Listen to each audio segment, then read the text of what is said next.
and back then, a very small set of people were handed the mandate to be the face of big brands and companies through advertising. Usually, famous actors and musicians were the ones who made the cut for promoting products, usually with big budgets spent on traditional media channels. However, the introduction of social media has given rise to what we now call influencers in pop culture terms. Individuals with large followings are leading conversations, and marketers have joined the fray. Is there a future for this marketing structure? Culture journalist with myjoyonline.com has more in this week's edition of Show Business. On social media, we all have that one person that we follow for a reason or the other. For instance, the person may be someone very hilarious, and so we look forward to their posts every single time. Another person may be the one that educates you on content that you would, like to engage and, look forward to in terms of leading your life or taking certain decisions in life. And so you learn to look forward to their posts every single day. Now, gradually, with the inception of social media and its rise, these individuals have gotten into spaces where they have understood that there is some sort of power behind the level of numbers or the level of control that they have over their followers, and are beginning to monetize that. And it hasn't ended there. Now, marketers are also looking to explore those areas because, for instance, for when it comes to Generation Zs, it is a well-established fact that most of Gen Zs now trust influencers more than they may trust their friends, or family. And this is also translating into, the general scheme of things. And so you'd find that conversations triggered around pop culture, for instance, go in the same spaces where showbiz, gossip, among other things, also thrive. And so it creates sort of a fertile ground for lead generation, and marketers are becoming very aware of that, and it's becoming a space that they are looking forward to. So you will now find the term everywhere, influencer marketing, which has become a big deal, that, products are being, advertised through, instead of using like the traditional medium. People would want to rather contact people with very high influences on social media to generate those leads for them. Now, in order to let you understand that these are not just mere speculations, but they actually translate into real-time numbers, let me just run by you these figures. Now, in 2022, for instance, the global expenditure when it comes to the influencer marketing space was about $29.14 billion.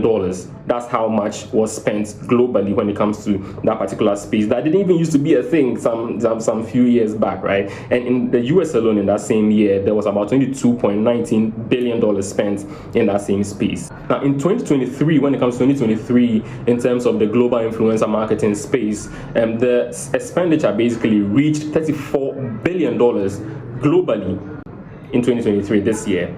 And when it comes to the US alone, this same year, it amounted to $26 billion. And so it is a very big market that we are looking at here, that if Africa and Ghana, for instance, takes advantage of, it is going to be something that will really improve the lives of people on these platforms. Now, in Ghana, we are seeing, a gradual increase in attention and focus on this kind of marketing, though precise data is not yet available to establish this fact, but that it is something that is gradually gaining ground in the Ghanaian space.